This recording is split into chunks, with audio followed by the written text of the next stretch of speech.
Bon, bonjour à tous. Donc, la semaine dernière, donc, on a fini le TD numéro 5. Et là, on va attaquer le TD numéro 6, donc, qui est l'effet d'un champ magnétique sur l'atome d'hydrogène. Et donc, dans cet exercice, on va s'intéresser à l'atome d'hydrogène, qui, bien entendu, est constitué d'un proton et d'un électron. Et donc, dans un premier temps, on va s'intéresser à l'atome isolé, c'est-à-dire sans champ magnétique. Et donc, dans un premier temps, c'est écrire l'hamiltonien de l'atome d'hydrogène. Donc, en gros, ça, c'est du cours, c'est un rappel de cours. Donc, l'hamiltonien associé à l'atome d'hydrogène, on peut l'écrire de cette manière. Avec mu, la masse réduite, comme ce qu'on avait fait la semaine dernière. Et ça, c'est l'interaction entre l'électron et le proton. Donc ensuite, on nous dit, on se place maintenant dans le repère du centre de masse. En se rappelant que la masse du proton est très grande devant la masse de l'électron. La masse du proton, c'est 10 puissance moins 27. La masse de l'électron, c'est 10 puissance moins 31 kg. Montrer que la particule fictive se ramène à l'électron et que le barycentre est situé au proton. Comment se réécrit l'hamiltonien système? Donc là, ce qu'il faut faire, c'est écrire mu qui est... Oui, bonjour.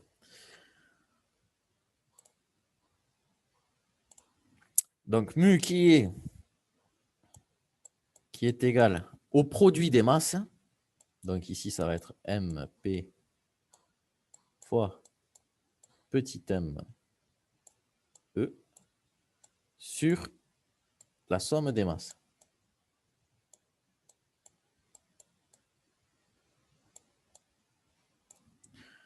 Donc, si on se ramène à la question B, où on nous dit que la masse du proton est très grande devant la masse de l'électron, ce qu'on peut faire ici, c'est qu'on peut supprimer, enfin, négliger la masse de l'électron devant la masse du proton. Ce qui nous fait qu'on a un quotient où on peut simplifier les masses des protons. Et donc ça, c'est quasiment égal à la masse de l'électron. OK pour tout le monde? Ça, c'est bien de savoir faire la masse réduite. Ça y est tout le temps, c'est facile à faire. OK pour tout le monde?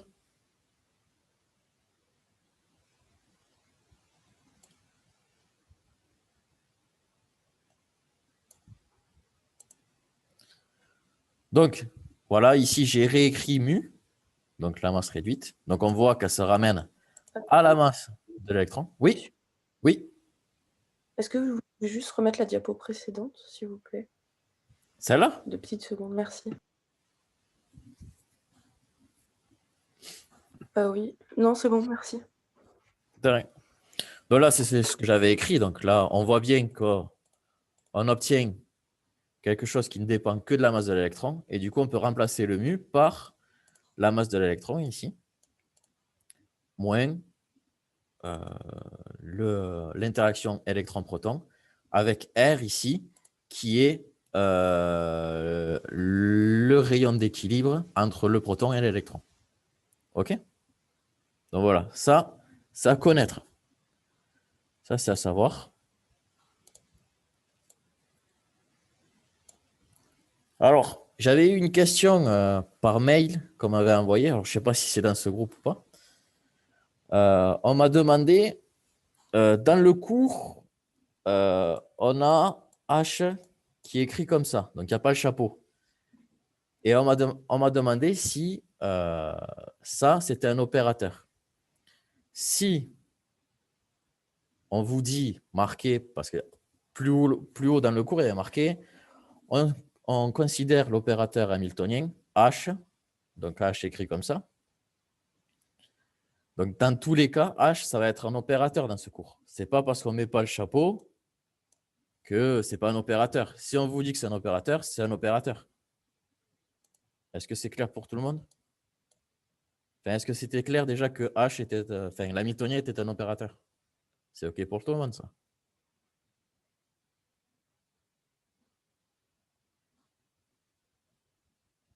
Oui, non? Oui, oui, c'est OK. Ouais, c'est OK. Donc voilà. Donc H, c'est tout le temps un opérateur dans ce cours, hein. Voilà, il faut pas s'en mêler les pinceaux. C'est pas parce qu'il n'y a pas le chapeau dans le cours que c'est pas un opérateur.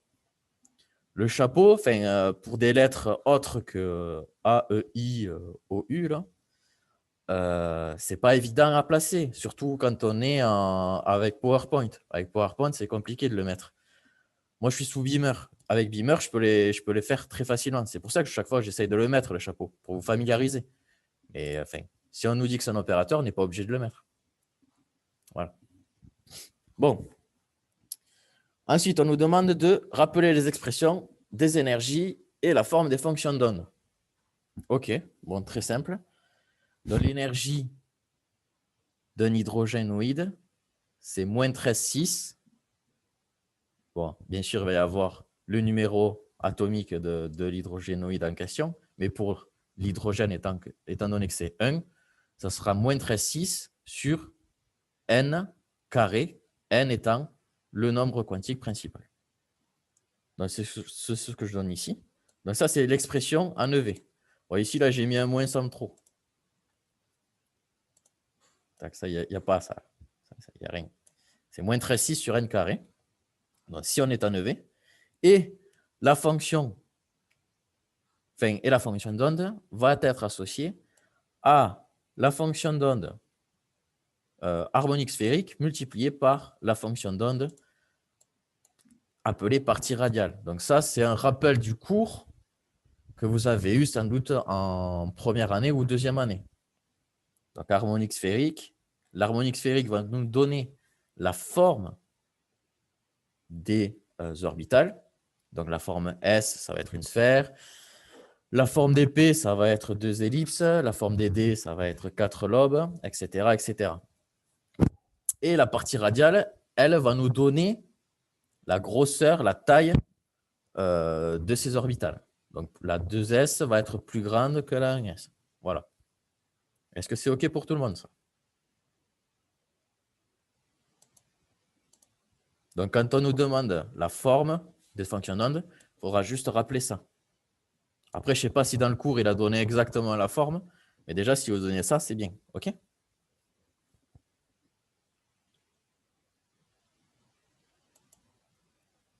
Donc voilà. Bon, ça, c'est du rappel. On est d'accord, ça, vous l'avez déjà vu, ça, dans vos précédentes années de licence. Oui. OK.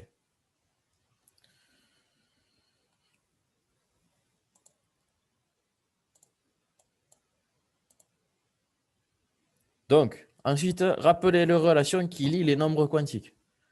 Donc, bah là, c'est un rappel, donc je le donne directement. Donc, n, c'est un nombre entier qui va de 1 jusqu'à l'infini par pas de 1. L, il va de 0 à n-1 par pas de 1. Et M, il est compris entre moins L et L, et là aussi par pas de 1. Donc tout ça, c'est des entiers. Donc, c'est ce qui est donné dans le cours. OK pour tout le monde, ça?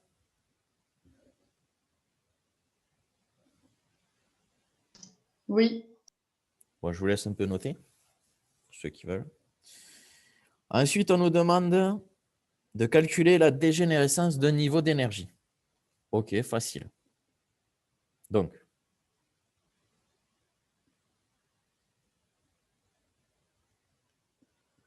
la dégénérescence d'un niveau d'énergie, elle est dégénérée n carré. Pourquoi n carré?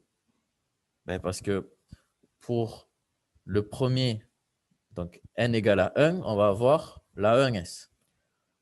Donc, une fois dégénéré. Ensuite, pour n égale à 2, on va avoir la 2s et les 2p. Et les 2p, on en a 3. Donc, ça fait 4. 2 au carré, etc., etc. Est-ce que c'est OK pour tout le monde?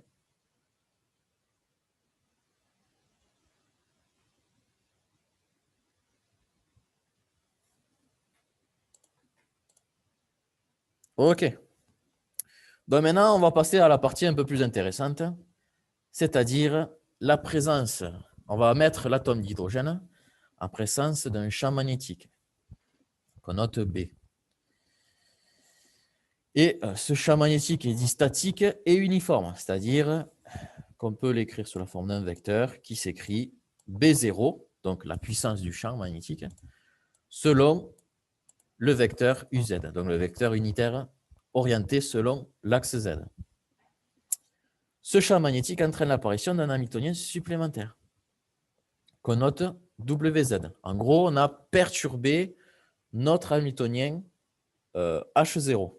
Donc, on va supposer que H0, lui, il ne change pas, mais on lui rajoute juste une perturbation, donc un terme supplémentaire, qui est noté moins QE, donc Q étant la charge de l'électron, sur 2 fois la masse de l'électron, fois L, donc le moment cinétique, fois le champ magnétique. Donc, on va poser oméga 0, qui est égal à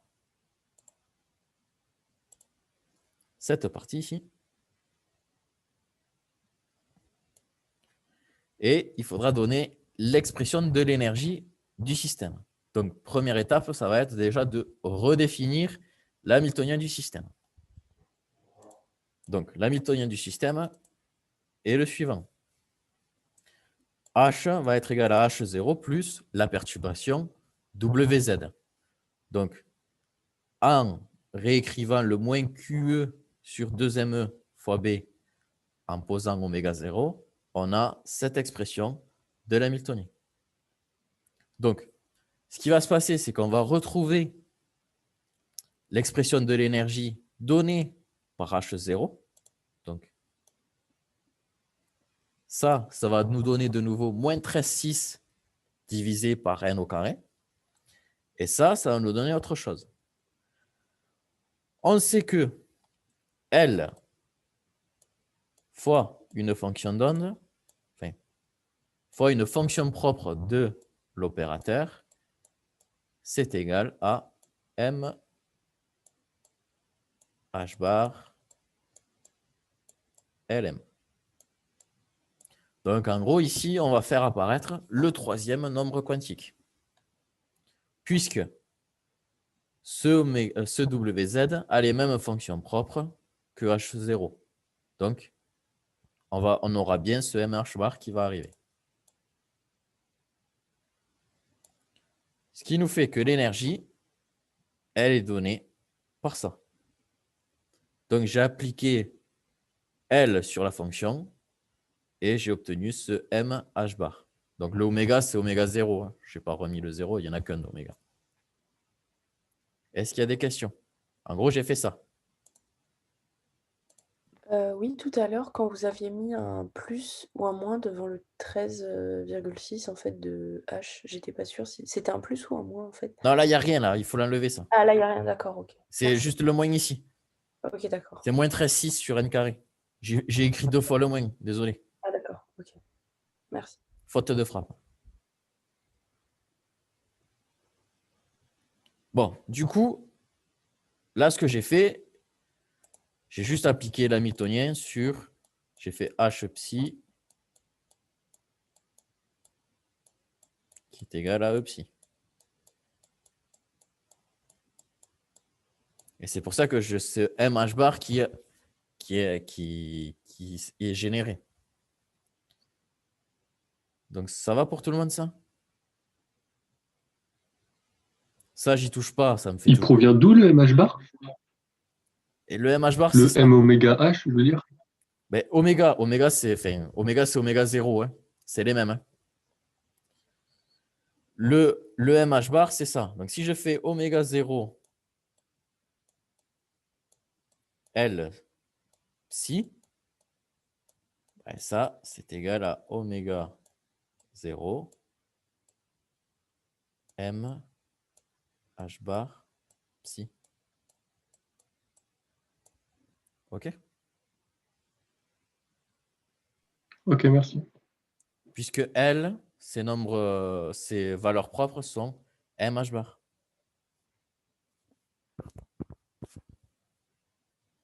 C'est les mêmes valeurs propres que le petit L? Non, enfin, petit L, c'est grand L, là. Dans l'exercice précédent, c'était aussi grand L. Dans l'exercice 5. Ah, ok. J'avais pas noté grand L. Normalement, c'est grand L. Hein.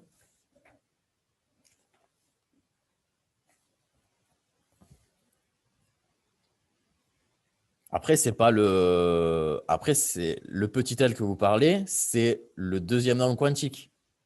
Mais ça, c'est quand on a L carré qu'il est généré. Si j'ai L carré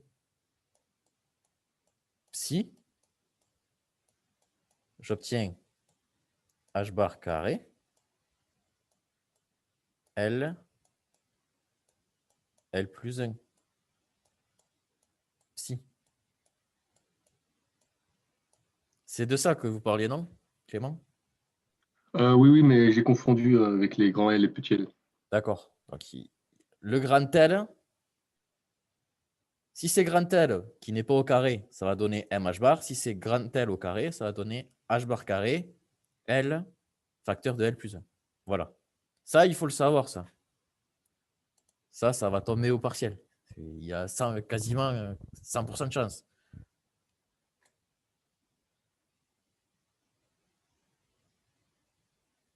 Enfin, s'il y a le moment cinétique, ça tombe au partiel. Si il n'y a pas, ça tombera pas.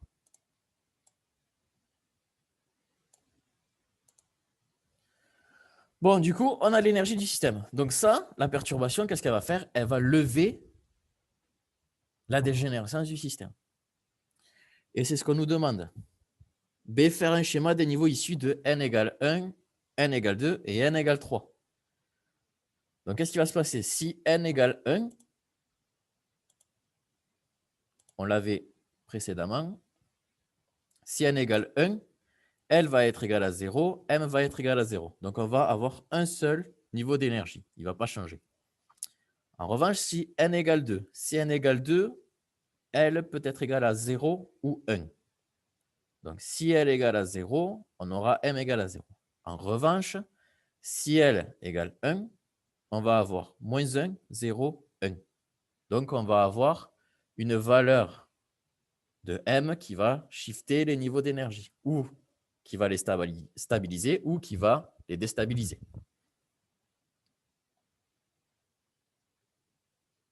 Donc ici, je vous ai représenté les niveaux d'énergie issus de n égale 1, n égale 2 et n égale 3.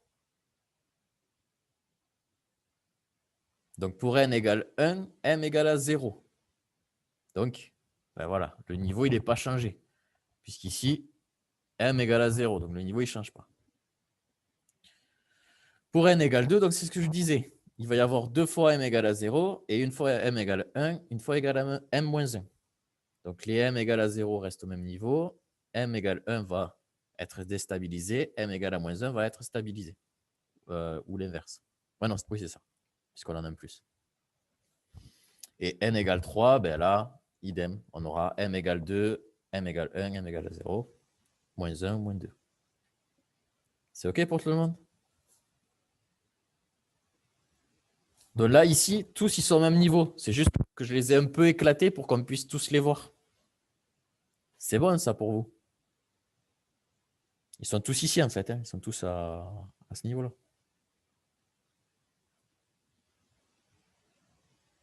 Ils sont dégénérés ici.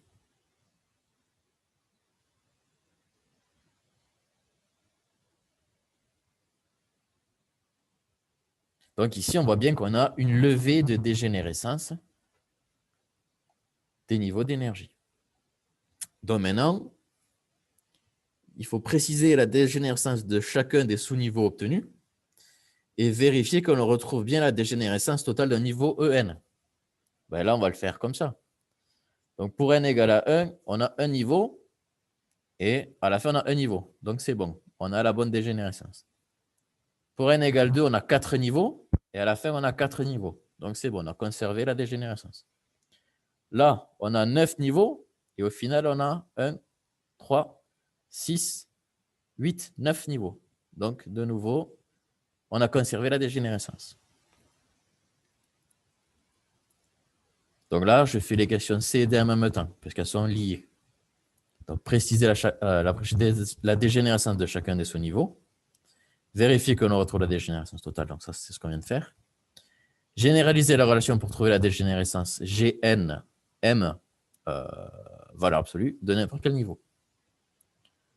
Donc, G de N, donc ça, c'est sans champ. On retrouve bien le N carré que j'avais donné précédemment. Et la dégénérescence avec champ, qui va, du coup, le niveau va dépendre de N et M, elle est donnée par N moins M va en valeur absolue. Donc, on va vérifier. Si N égale à 1, M égale à 0, on obtient bien 1 moins 0 qui est égal à 1. Donc, c'est bon. Pour N égale à 2, qu'est-ce qu'on va avoir? N égale à 2. Si M égale à 0, on fait 2 moins 0, ça fait 2. On retrouve bien la dégénérescence de ce niveau. Si on fait M égale à 1, 2 moins 1, ça fait 1. On retrouve bien la dégénérescence de ce niveau, qui est la même que celui-ci. Et on peut faire pareil pour N égale 3, mais on voit que ça marche. Donc, c'est bon. Ça va pour tout le monde?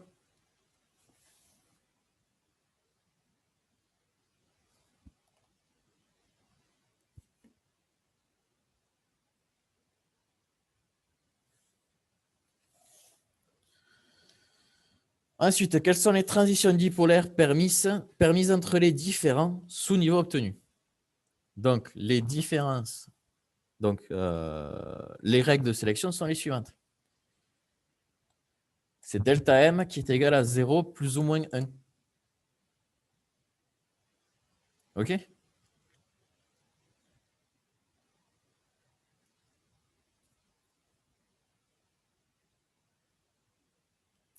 Donc, si on fait un schéma des sous-niveaux issus de n égale 1 et n égale 2 en y faisant figurer par des flèches les transitions permises, on obtient le schéma suivant. Donc, on a ça. Donc, de m égale à 1, on va à m égale à 0. De m égale à 0, on peut aller à m égale à 0. Et de m égale à moins 1, on peut aller à m égale à 0. Donc, c'est les trois transitions qui sont permises entre le niveau n égale 2 et le niveau qui est égal à n1. OK? C'est OK pour tout le monde, ça? Oui. Et ça, on le retrouve où, ce type de spectroscopie? Spectre d'absorption, non? Non. C'est une spectroscopie qui est pas mal utilisée en orga pour déterminer la structure du composé.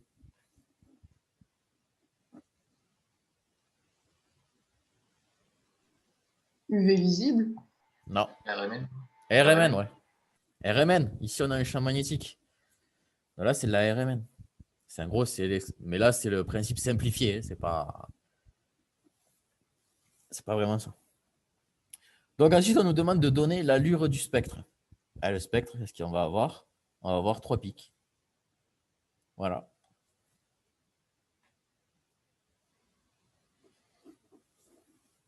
On va avoir un pic. Donc. Monsieur? Oui. Monsieur? Oui, oui, oui. Comment on sait que pour m égale 0, il y a 2 couches? Ben, pour m égale à 0, qu'est-ce qui va se passer? Alors.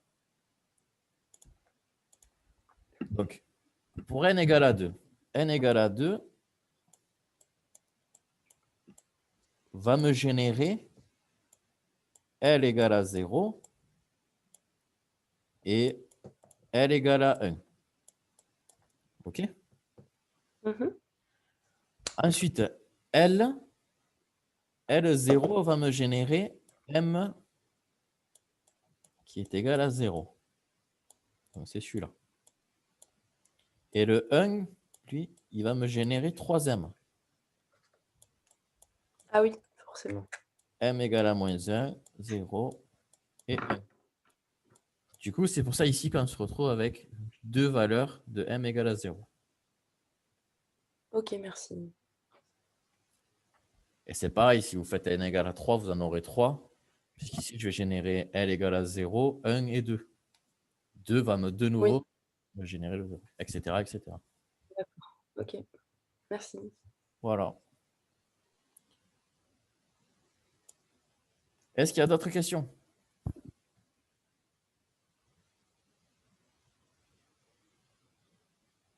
Bon, s'il n'y a pas d'autres questions, on va faire un petit QCM. Donc, c'est pas noté, hein. C'est juste pour s'entraîner, pour se rappeler. C'est vraiment bateau, hein. C'est pour se remettre quelques idées en tête. Et comme ça, on pourra préparer pour la semaine prochaine plus facilement le partiel, enfin l'examen d'anal. Alors, ce qui va être intéressant dans l'examen d'anal, c'est qu'il y a des choses qui n'ont pas été traitées en TD. Donc, on va pouvoir les traiter la semaine prochaine. Donc voilà, ça c'est d'une part. Et d'autre part, ben, ça vous préparera pour l'examen terminal qui normalement est le 17 décembre. Et normalement, il sera en présentiel aussi.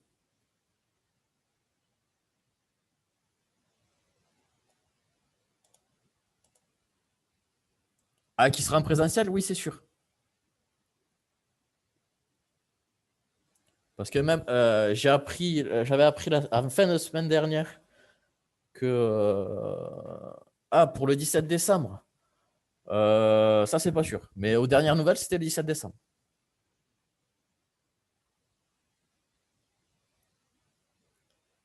Mais en présentiel, c'est sûr. C'est sûr que ça sera en présentiel.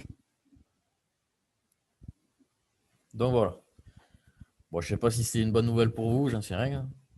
Mais voilà, ça sera en présentiel.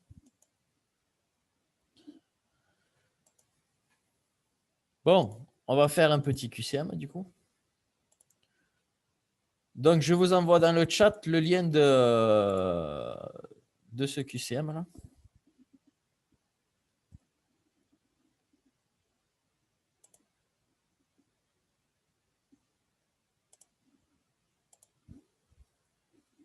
Tac.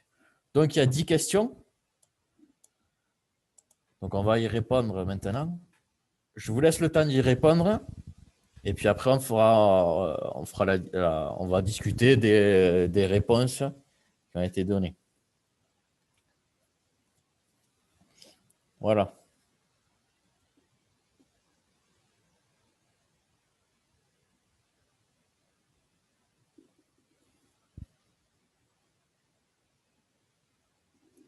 Bon, apparemment, les cours en présentiel vont revenir en février. Quelle horreur. C'est trop tard, en février. Tant qu'on a les examens en présentiel. Ouais. C'est sûr. Mais vous avez trouvé des stages?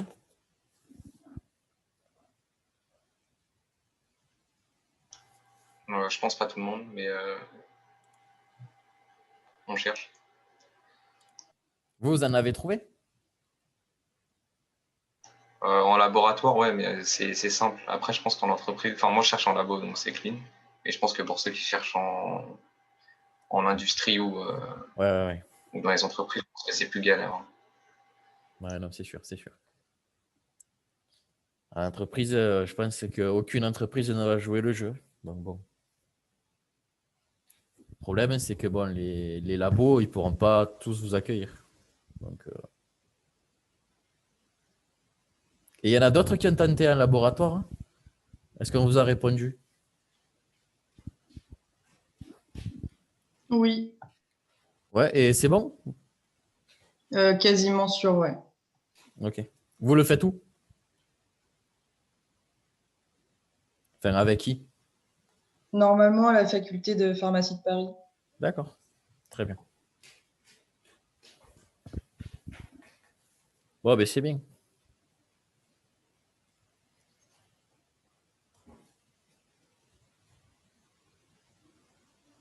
Bon, ici, quand je mets, là pour la question 2, quand je mets H égale H bar, c'est parce que je ne peux pas écrire H bar, hein. Sinon j'aurais mis H bar, bien entendu. Et qu'est-ce qu'il y a d'autre?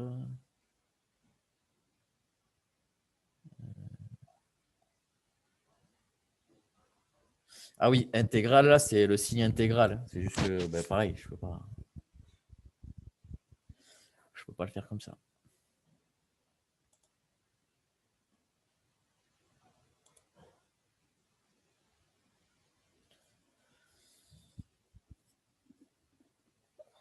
Et sinon, les autres TD, ça s'est bien passé?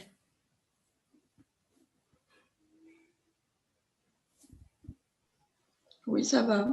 Ok. Bon, je mettrai la vidéo tout à l'heure en ligne et vendredi, je mettrai les PDF des TD sur le Moodle.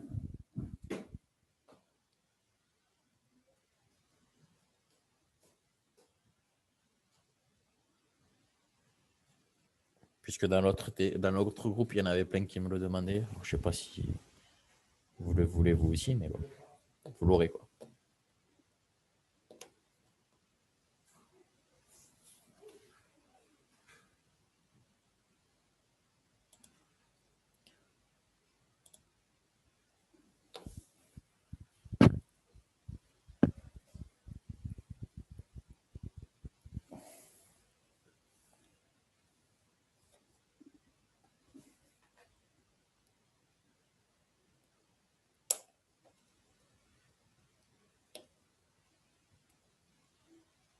Il y en a qui ont demandé des stages à l'ITO 10 ou pas? Ouais, moi. Vous le faites Quoi? avec qui? Je le fais avec Bernd, prof d'organe. Et Ok. ouais, c'est ça.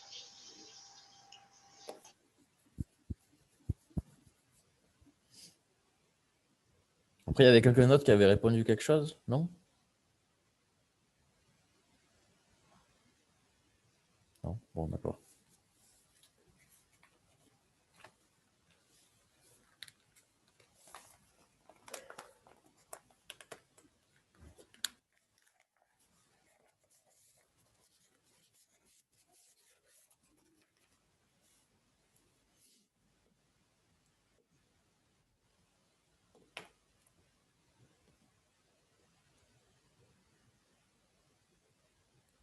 Bon, par contre, pour l'examen, la correction, je donnerai que les réponses. Je ne réécrirai pas les questions et compagnie. Donc, prenez le fascicule avec vous de TD la semaine prochaine.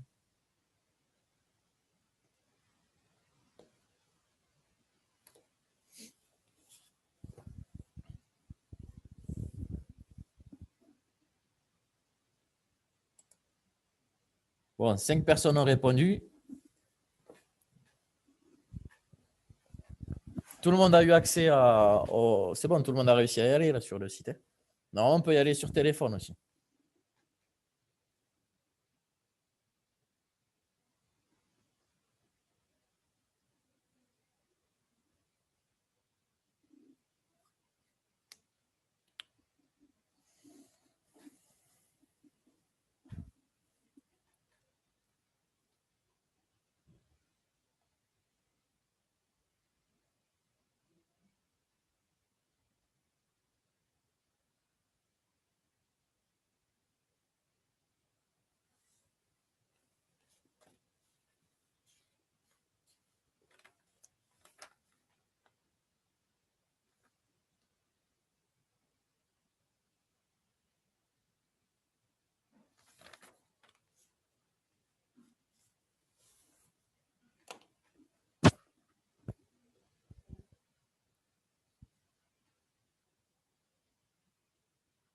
Du coup, vous en êtes où là dans le cours? Il a fini ou pas? Normalement, on n'a pas fini. On est en train de faire les moments cinétiques ont terminé. Enfin, l'exercice 2 là, qui est à la fin dans les annales. Donc, on faisait un exercice d'annales. Ouais, ok, d'accord. Moi, il corrigeait un exercice. Et on devait terminer. Je crois qu'il y avait une séance qui était prévue la semaine dernière, D'accord. qui a été décalée. Et il a expliqué pourquoi J était demi-entier ou quoi? Alors là, Ok. Ok, merci, merci. Bon, du coup, pensez à m'envoyer la partie là qui me manque là. C'est bizarre que je ne l'ai pas. Je l'ai sur le seul TD que j'ai pris, ça y est pas.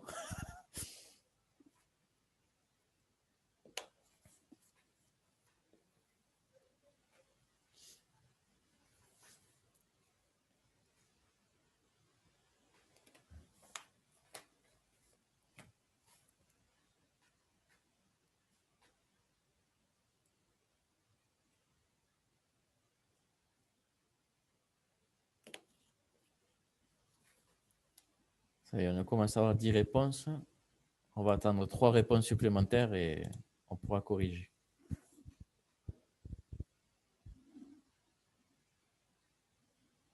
Bon, du coup, est-ce que les TD, comme je les ai faits, ça a été bien? Ça vous a plu? Enfin, j'ai limité la casse, quoi, ou pas?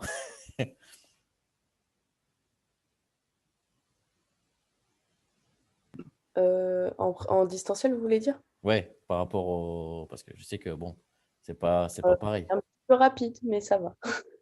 Après, le problème, c'est que comme j'ai pas de retour, je sais pas,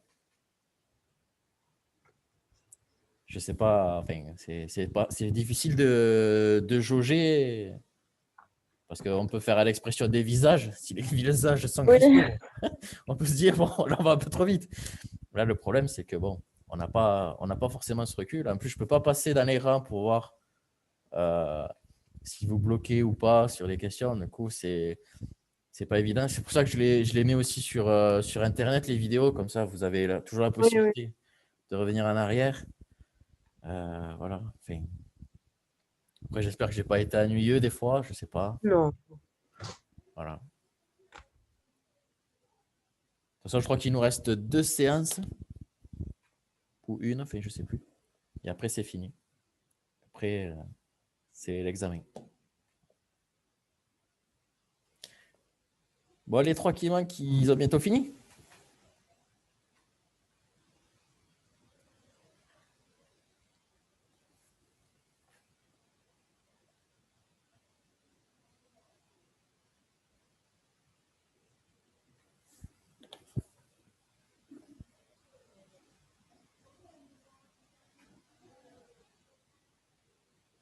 Bon, attends, on attend 2 minutes de plus et...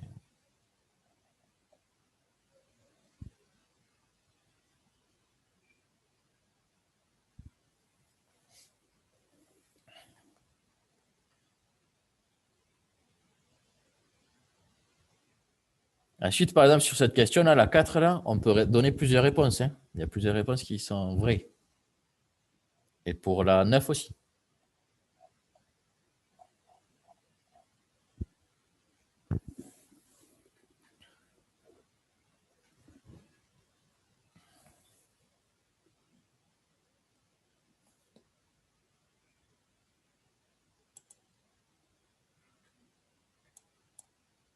Ok, plus que 2 réponses. Bon, c'est bien ce type de QCM là, comme ça. Bon, c'est vraiment des questions bateau, hein, c'est juste pour. Oui, oui, mais c'est bien. C'est juste. Ben, c'est des Rappel. questions bateau, mais c'est des questions qui peuvent être à l'examen. Notamment sur les expressions de l'opérateur, comme ça. Ça peut être demandé dans des justifications. Je ne sais pas.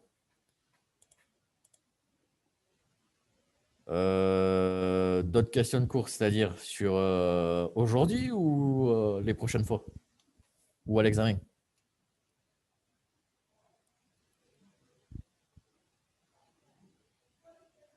À l'examen, bah, enfin, ça va être dans les. Ça ne va pas être directement des questions de cours, mais ça va être dans les justifications. Il faudra citer le cours, quoi, des fois.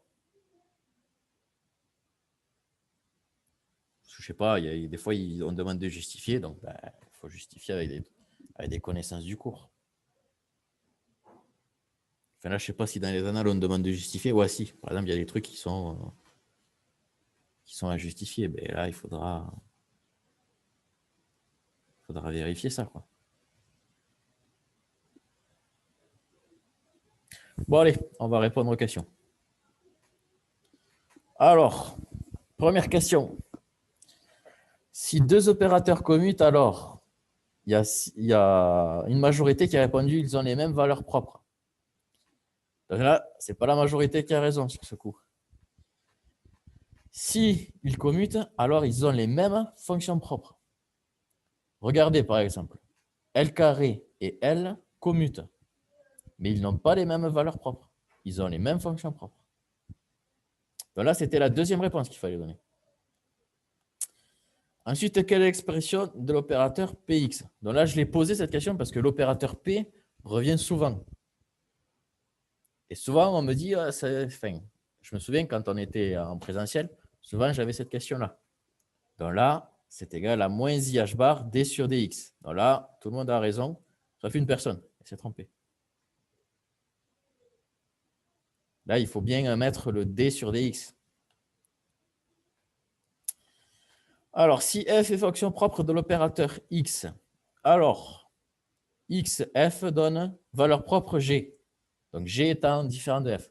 Donc, ça, ce n'est pas vrai. Si f est fonction propre de x, alors ça, on va toujours avoir quelque chose là. Donc, quelque chose qui dépend de toujours la même fonction et qui va être donné par la valeur propre, donc VP. Donc ici, c'est bien la question 2, la réponse 2, la bonne réponse. La majorité avait raison. Alors, quelle expression correspond à la norme d'une fonction? Bon, il y a ça, déjà. Il y a ça aussi. Et il y a aussi l'intégrale de f de x. Non, pas celle-là. Parce que sinon, ça serait f étoile f de x, si celle-là était juste. Oui, vous aviez répondu? Vous voulez dire quelque chose? Non, par rapport à l'intégrale. Oui, l'intégrale, c'est faux. C'était si on avait f étoile f de x, ça aurait été juste. Là, ce n'est pas le cas. Et là, on a deux bras, c'est pareil. Enfin, on a deux quêtes, c'est pareil, c'est faux. Il faut qu'il y ait un bras et une quête, comme dans l'expression de la réponse 1.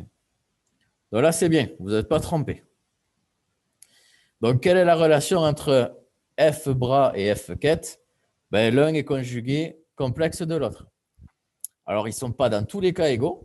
Ils sont égaux que si leur partie imaginaire est nulle. Donc là, il y a un petit bémol. Mais c'est bien. Alors, l'opération f bras f quête correspond à un produit vectoriel? Non. À une addition non plus. À un commutateur encore moins. Par contre, ça correspond bien à un produit scalaire. Donc ça, c'est pour bien faire le lien entre cette expression et le produit scalaire. Et là, c'est bien, vous avez bien répondu aussi. Alors, dans un état stationnaire, on a la valeur moyenne de l'opérateur R. Donc là, j'ai pris un opérateur R, mais c'est un opérateur quelconque, qui est égal à t égale à 0 comme à t quelconque. Donc là, c'est bien celle-là de réponse qu'il fallait donner. Les deux autres étaient fausses. Ensuite, dans la matrice suivante, donc les valeurs propres sont bien E1, moins E2, moins E3. Donc là, c'est pareil, c'était pour vous rappeler toujours cette base que si c'est diagonale, on n'a pas besoin de rediagonaliser, on a juste à lire la diagonale. Ensuite, quelle expression correspond au produit vectoriel? Bon, là, ce x, en fait, là, c'est le chapeau du produit vectoriel. Donc ça, c'était juste, là, le 0. Là où personne n'a répondu, c'était juste. A fois B sinus alpha, ça, c'est juste aussi. Et ça, c'est faux, et ça, c'est faux, puisque ça, le cosinus, c'est le produit scalaire. Enfin, là, du coup, c'était ce que je disais dans le cours. Quelle est la valeur propre de l'opérateur L carré? Ah ouais, du coup, c'était bien la valeur numéro, enfin, c'était celle-là. H bar carré multiplié par L, facteur de L plus 1. Voilà. Donc là, c'est pas les trois autres. Bon, ben c'est bien. Hein, vous avez plutôt bien répondu aux questions. Donc, ça veut dire que vous avez bien suivi tout ce que j'ai dit pendant le TD. Bon, ben voilà. Ben, écoutez, moi, j'ai fini ce que j'avais à vous proposer aujourd'hui. Donc, pour la semaine prochaine, préparez bien l'examen. Moi, je vais donner que les réponses. Je ne ferai pas les démonstrations. Je donnerai que les réponses. Donc, si vous n'avez pas la démo, ça ne sert à rien. OK? Monsieur, Oui, c'est celui de 2008-2009 ou celui de 2010-2011? 10-11. Ok, merci. 2008-2009, on fera la dernière séance. Ok. Normalement, on a assez de temps pour faire celui-là la semaine prochaine. Et on fera celui d'après la semaine d'après. Voilà. Enfin, on va essayer de les faire dans la semaine prochaine, déjà le premier. Mais je pense qu'on le fera, il n'y a pas de souci. Et puis, voilà, vous serez prêts pour l'examen. Avec, j'espère, tous au moins la moyenne. On l'espère. Est-ce que c'est coefficient combien, ça? Je crois que c'est les 4. 4, ah oui, quand même. Oui, on va essayer d'avoir 20 sur 20, oui. Bon, très bien. Bon, si vous n'avez pas de questions, mais on s'arrête là. Monsieur, Oui. j'ai une question par rapport à ce qu'on a fait la semaine dernière. Ouais. À un moment, vous parlez de valeurs propres discrètes. C'est quoi des valeurs propres discrètes? J'avais dit ça à quel moment? Quand j'avais tracé. C'est dans un exo, il fallait montrer que les valeurs propres étaient discrètes. Dans l'exo 5.3. 5.3.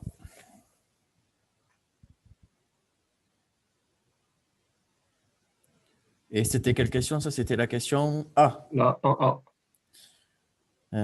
Montrer que les valeurs propres sont discrètes et qu'on peut les écrire sous la forme H. Alors, valeurs propres discrètes, ça veut dire qu'on n'a pas un continuum de valeurs propres. Alors, un continuum de valeurs propres, qu'est-ce que c'est? Donc là, je vais passer sur la feuille blanche. Tableau blanc. Donc, je vais prendre, je ne sais pas si vous avez fait ça, la théorie des bandes. Vous avez fait ou pas? Non, je crois pas. Bon, je vais alors simplifier la chose. Par exemple, si on prend l'énergie en classique, si on la trace comme ça, eh bien, pour chaque point de, je sais pas, de X, on a une énergie.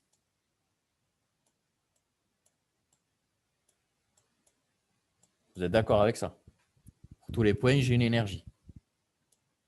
Quelconque, j'ai une énergie. Enfin, si je l'efface, alors que je le remets comme ça, on a une valeur de l'énergie qui est à peu près comme ça. Enfin, peu importe, c'est un schéma. Hein. En quantique, ça va être plus le cas. En quantique, qu'est-ce qu'on va avoir?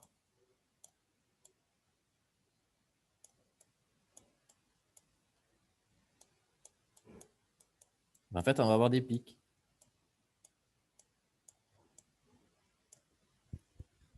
Donc là, on a des valeurs discrètes. On n'a pas un continuum. C'est ça, une valeur discrète. C'est les valeurs qui sont contenues dans les pics? Ben oui, en fait, c'est la valeur ici, là. Bon, ici, ça ne serait pas X, ça serait N. Enfin, M même.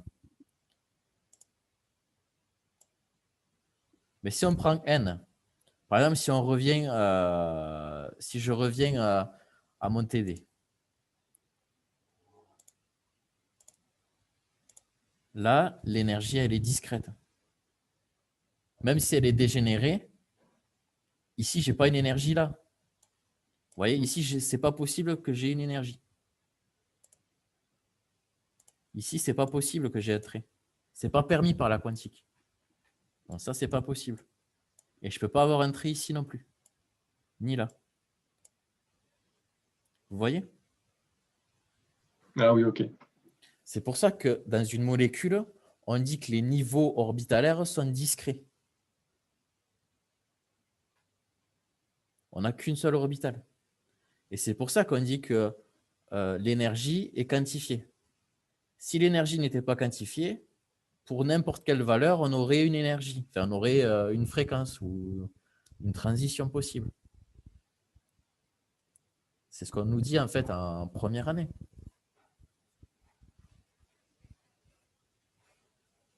Donc, quand on demande si les valeurs sont discrètes, ça veut dire si je ne vais prendre que certaines valeurs et pas d'autres, en fait. C'est ça que ça veut dire. Ok, merci. Est-ce que l'explication vous convient? Oui, oui. Parfait.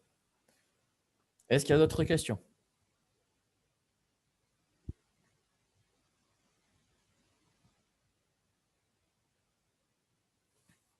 Profitez, on a le temps. Hein.